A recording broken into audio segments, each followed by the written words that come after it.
हर खबर पर होगी आपकी पकड़। डाउनलोड कीजिए एबीपी लाइव ऐप। तो समझना यह है कि बंगाल में चुनाव अगले साल अप्रैल मई में होना है, लेकिन अभी से बंगाल का सियासी माहौल इस हद तक गर्मा गया है। बीजेपी और टीएमसी में ऐसा वार पलटवार चल रहा है। और देखिए, वार पलटवार अगर बयानों तक सीमित रहे तो बढ़िया है लोकतंत्र के लिए, लेकिन यहां तो पूरा रक्त चरित्र जो देखने के लिए मिल रहा है बंगाल की सियासत में। और इसीलिए सवाल बड़ा यह हो जाता है। मेरे साथ दो खास मेहमान, टीएमसी की तरफ से शाकिर अली, बीजेपी की तरफ से सौरभ सिकदर लगातार बने हुए हैं, और साथ ही मेरे सहयोगी विकास भदौरिया भी इस वक्त हमारे साथ मौजूद हैं। साथ ही आपको बता दें, कुछ ही देर में बीजेपी के बंगाल प्रभारी कैलाश विजयवर्गीय, जिनके काफिले पर कल हमला हुआ था, जो कल घायल हुए थे, वो इस वक्त एबीपी न्यूज पर खुद हमारे साथ मौजूद हैं। कैलाश जी, बहुत बहुत स्वागत आपका एबीपी न्यूज में और धन्यवाद हमारे साथ जुड़ने के लिए। सबसे पहले दर्शक आपसे जानना चाहते हैं सर कि तबीयत ठीक है आपकी? कल खबर आई कि आप घायल हुए हैं, हाथ में लिगामेंट टियर हुआ है, प्लीज जरा उसके बारे में बताइए पहले। बाएं हाथ में, जिसमें मेरे कोहनी में लिगामेंट थोड़ा सा फ्रैक्चर हुआ है। बाकी मैं स्वस्थ हूँ बिल्कुल, और हल्का सा पेन है, वो तो कोई खास बात नहीं है। सर इस सियासत को किस तरीके से देखें समझे हम? देश हैरान है।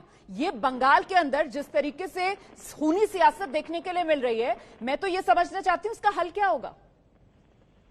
देखिए, सोची समझी साजिश के अंतर्गत हुआ है ये, और मुझे लगता है जिस प्रकार भारतीय जनता पार्टी का विस्तार पोलिंग बूथ तक हुआ, उससे ममता जी घबरा गई। और जो भारतीय जनता पार्टी के कार्यक्रम भी हो रहे हैं, काफी लोग आ रहे हैं, बड़ी बड़ी सभाएं हो रही है, ममता जी जा रही है, पूरी शासकीय मशीनरी मिलने के बाद भी उतनी सभा नहीं हो पा रही है, तो लगता है उनको उनकी जमीन खिसक गई। और इसीलिए 2 दिन के जब नड्डा जी का शासकीय संगठनात्मक कार्यक्रम हुआ, तो हमने सरकार को उनके 2 दिन के कार्यक्रम की सूचना कर दी थी। पहले दिन जब हम भवानीपुर, जो कि ममता जी का निर्वाचन क्षेत्र है, वहां पर हम जनसंपर्क पर गए, तो वहां पर भी टीएमसी के कार्यकर्ताओं ने काले झंडे दिखाने की कोशिश की।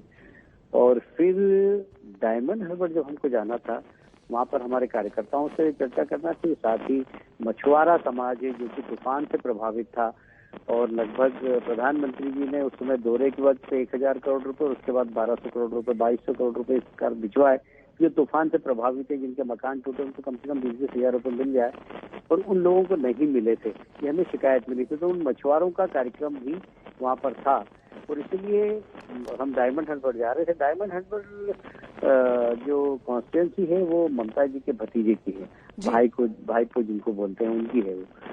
तो हमें रात को खबर आई, शाम को, कि उनके जो 2 दाएं और बाएं हाथ, एक शौकत मौला है, एक जहांगीर है, जो कि वहाँ सारी अवैध गतिविधियों के सरगना है, वो लोग 10-10 हजार लोगों का भोजन बनवा रहे हैं और बस भेज के लोगों को बुलवा रहे हैं। हमने रात को ही गृह सचिव भारत मध्य प्रदेश पश्चिम बंगाल के, उनको ईमेल किया, वहाँ के एसपी को जानकारी दी, फिर गवर्नर साहब को भी जानकारी दी, फिर हमने केंद्र शासन को भी ईमेल किया कि वहाँ पर इस प्रकार की गतिविधियां। कल हमारे राष्ट्रीय अध्यक्ष जाएंगे, सुबह स्थानीय पुलिस के अधिकारी आए और वो अपने पायलट करके हमको ले गए। हमने बोला हम तो सुरक्षित है, चले जाएंगे बिल्कुल आराम से। हमारे साथ कार्यकर्ता भी थे, मोटरसाइकिल पे 40-50। अचानक जैसे ही डायमंड हार्बर में घुसे, तो एक विशेष एरिया है, वहां पर जो पथराव चालू हुआ और मोटरसाइकिल वालों की पटक पटक के मारा उनको, हम समझ ही नहीं पाए एकदम क्या हो गया। पुलिस वहाँ खड़ी हुई है, और उन्होंने हमारी गाड़ियों पे भी ऐसा जबरदस्त पथराव किया। पहले नड्डा जी की गाड़ी पे किया, नड्डा जी की गाड़ी बुलेट प्रूफ थी, इसलिए उसमें तो कुछ हुआ नहीं, पर हमारी गाड़ी चकनाचूर हो गई। पीछे राहुल जी की गाड़ी थी, माननीय शिव प्रकाश की गाड़ी थी, सब गाड़ियां फोड़ दी। मुकुलदा के हाथ में फ्रैक्चर आया, मेरा ड्राइवर घायल हुआ, मुझे लगी। पर समझ में नहीं आया कि पुलिस खड़ी हुई है और लोग 1-1, 2-2 किलो के बड़े बड़े पत्थर हम पर गाड़ी से 5 फीट 6 फीट की दूरी से जोर से फेंक रहे हैं, और पुलिस कुछ भी नहीं कर पा रही। हम प्रजातांत्रिक तरीके से प्रदर्शन करते हैं अगर, तो टीयर गैस चलाती है पुलिस, पेलेट गन चलाती है, लाठीचार्ज करती है, पर वहाँ पर टीएमसी के गुंडे हम पे पत्थर चला रहे हैं। बिल्कुल, पुलिस ने कुछ नहीं किया। मूक दर्शक पुलिस बाद फिर जी, मैं वो तस्वीरें भी सर दर्शकों को लगातार दिखा रही हूँ। आपने अभी जो बयान किया ना, बिल्कुल वही तस्वीरें थी जो बता रही हैं कि आप जो बोल रहे हैं वो शब्द दर शब्द बिल्कुल सत्य है सर। क्योंकि वो जिस तरीके से पहले जो आगे आगे मोटरसाइकिल वाले चल रहे थे, उन पर हमला हुआ, उसके बाद गाड़ियों पर जो पथराव हुआ। लेकिन सवाल यहां पर यह बड़ा हो जाता है सर कि इन तमाम तस्वीरों के बावजूद, मतलब वो कहते हैं ना, साच को आंच नहीं, ये तो बिल्कुल आंखों से नजर आ रहा है, लेकिन लेकिन इस आंखों देखी के बावजूद टीएमसी की तरफ से कहा जा रहा है ये सब तो बीजेपी का राजनीतिक खेल है, बीजेपी खुद ही अपने ऊपर हमले करा रही है। इस सवाल पर क्या जवाब देंगे आप? देखिए, इससे बड़ी बात यह है कि वो राजनीतिक बयान है, पर ये प्रशासनिक जो पुलिस का ट्वीट है जी। उन्होंने लिखा है कि Shri J P Nadda national president BJP reached safely at the venue diamond harbour south 24 Pargana, nothing happened to his convoy. ये पुलिस का ट्वीट है। अब बेशर्मी की हद होती है कि पुलिस पूरा मिसगाइड कर रही है और पुलिस की उपस्थिति में ये सब हुआ। ये जो आप दिखा रहे हैं ये बिल्कुल पुलिस भी दिख रही है पीछे, बड़े बड़े पत्थर हम पर फेंके जा रहे हैं, ये सब आप दिखा रहे हैं। पर पुलिस की बेशर्मी आप देखिए, पुलिस इस प्रकार का ट्वीट कर रही है। मेरे को लगता है कि पुलिस का राजनीतिकरण समझ में आता, पर अपराधियों के साथ गठबंधन ये तो बिल्कुल बर्दाश्त नहीं किया जा सकता। और मैं समझता हूँ कि बंगाल प्रदेश अराजक प्रदेश हो गया है, यहाँ लॉ एंड ऑर्डर खत्म हो गया। और जिस प्रकार की भाषा में कल ममता जी ने बोला है वो तो बंगाल की संस्कृति ऐसी है नहीं, बंगाल की तहजीब ऐसी है नहीं, बंगाल के संस्कार ऐसे है नहीं। जिस प्रकार के शब्दों से उन्होंने नड्डा जी को नवाजा है, मैं समझता हूँ बहुत ही शर्मनाक है।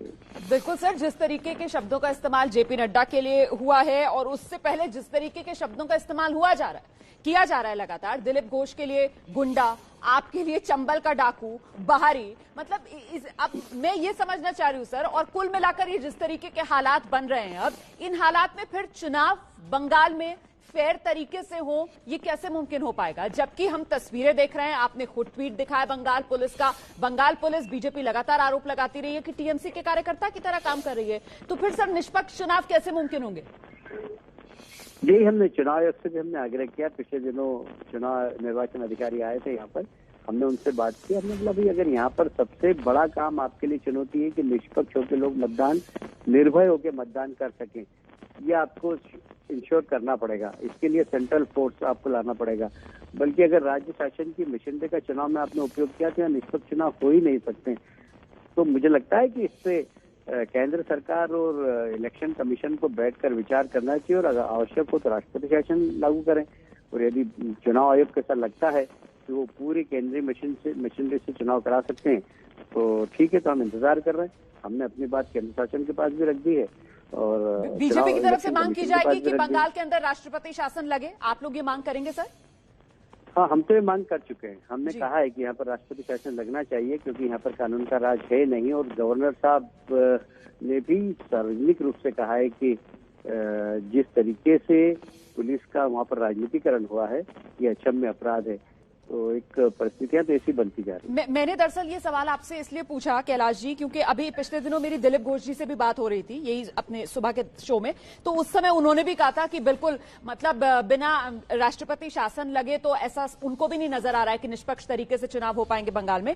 लेकिन जेपी नड्डा साहब से कल जब मेरे सहयोगी नीरज पांडे बात कर रहे थे तो नड्डा जी ने बोला कि वो ये चाहते हैं, बीजेपी ये चाहती है कि लोकतांत्रिक तरीके से ही चुनाव हो। तो इस वजह से ये सवाल बड़ा हो जाता है कि राष्ट्रपति शासन मतलब राष्ट्रपति शासन लगे ऐसे माहौल में चाहती है बीजेपी चुनाव हो या फिर नहीं? देखिए, हमने हमेशा धारा 356 लगाने का विरोध किया है। बेसिकली एक चुनी हुई सरकार को हटाना ये अप्रजातांत्रिक है। पर जहां पर प्रजातंत्र ही नहीं हो, जहां पर डेमोक्रेसी नहीं हो, वहां पर अगर ऐसी सरकार हटती है तो मैं व्यक्तिगत रूप से इस बात का पक्षधर हूं कि वहां पर राष्ट्रपति शासन लगना चाहिए। और नड्डा जी का मत राष्ट्रीय अध्यक्ष की हैसियत से अलग हो सकता है, पर मेरा, चूंकि मैं यहाँ पर जूझ रहा हूँ, तो मेरा मत ये है कि यहाँ पर राष्ट्रपति शासन लगना चाहिए। तो या फिर चुनाव आयोग इंश्योर करे कि यह निर्भीक तरीके से लोग मतदान कर सके। बिल्कुल सर। तो आने वाले समय में क्या रणनीति रहने वाली है आप लोगों की? देखिए, हम लोगों ने तो संकल्प लिया है कि हम यहाँ पर सरकार बनाएंगे और जनता के बीच में जाएंगे, जनता के बीच में जाकर जनता को बताएंगे, समझाएंगे और लोग हमारे पक्ष में मतदान करें, मोदी जी के नेतृत्व में सरकार बने। इसके लिए हमारे कार्यकर्ताओं की टीम पोलिंग बूथ तक जाएगी। पर हिंसा की राजनीति से निपटना ये हमारे लिए एक बहुत बड़ी चुनौती है और हम हिंसा का जवाब हिंसा से दे सकते हैं, पर हमें प्रजातंत्र में हिंसा की राजनीति में बिल्कुल विश्वास नहीं है। हमेशा नहीं कि हमारे पास ताकत नहीं है, हम भी कर सकते हैं, पर यदि हम भी करने लगेंगे तो हमने और उनमें कोई अंतर नहीं रहेगा। इसलिए हमारा हिंसा की राजनीति से कोई विश्वास नहीं। देखेंगे और कितना बलिदान देना होगा इस प्रदेश के लिए। और संकल्प वही है सर, 200 पार अब की बार बंगाल में? 100% 200 पार। लेकिन सीएम कौन, चेहरा किसी का आगे रखकर ये चुनाव लड़ा जाएगा? देखिए, जहां पर हमारी सरकार साधारण पे नहीं रहती वहां हमने कभी भी चेहरा अपना दिया नहीं है। चाहे हरियाणा के चुनाव हो, चाहे उत्तर प्रदेश का चुनाव हो, हमने कभी भी अपना चेहरा दिया नहीं है। हम मोदी जी के नेतृत्व में, मोदी जी इतना बड़ा चेहरा है, उनके नेतृत्व में और उनके प्रति बंगाल की जनता को अटूट विश्वास है। और इसलिए मोदी जी के नेतृत्व में जो भी मुख्यमंत्री बनेगा वो सोनार बांग्ला बनाएगा, वो एक अच्छा प्रदेश चलाएगा, ये हमें विश्वास है। बहुत बहुत धन्यवाद कैलाश विजयवर्गीय जी, एबीपी न्यूज पर आने के लिए, हमसे बात करने के लिए। और हम तो यही कामना करते हैं कि भाई लोकतंत्र फले फूले। ऐसे में सियासी वार पलटवार अगर जुबानी तक ही रहे तो बेहतर है, लेकिन ये रक्त चरित्र जिस तरीके का देखने के लिए मिल रहा है बंगाल में, ये वाकई में दहलाता है। बहुत बहुत धन्यवाद आपका हमारे साथ बने